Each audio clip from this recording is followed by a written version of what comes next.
একটা গ্রামের ঘরে অনেক চাল ডাল রাখা। রাত গভীর, সবাই ঘুমাচ্ছে। ঘরের কোণে থেকে ছোট্ট একটা ইঁদুর লাফিয়ে বের হয়।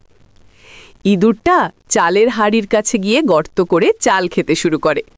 খাওয়ার সময় তার চোখ চকচক করছে আনন্দে। হঠাৎ বাড়ির বিড়াল এসে হাজির। বিড়াল তার তীক্ষ্ণ চোখে ইঁদুরকে দেখে মিউ করে লাফ দেওয়ার প্রস্তুতি নিচ্ছে। ইঁদুর ভয় পেয়ে দ্রুত দৌড়ে এক কোণে গিয়ে লুকিয়ে পড়ে, কিন্তু বিড়ালও ধীরে ধীরে এগিয়ে আসে। ইঁদুর হঠাৎ চালাকির বুদ্ধি খাটায়, কাছের একটা মাটির ভাঙা কলসির ভেতরে ঢুকে যায়। বাইরে থেকে দেখে মনে হয় কলসি ফাঁকা। বিড়াল চারদিকে খুঁজে ক্লান্ত হয়ে যায়, শেষে হতাশ হয়ে চলে যায়। ইঁদুর তখন ধীরে ধীরে কলসি থেকে বের হয়ে আবার নিজের গর্তে ফিরে যায়। গর্তে ঢুকে ইঁদুর ভাবে, শক্তি নয়, বুদ্ধিই আসল।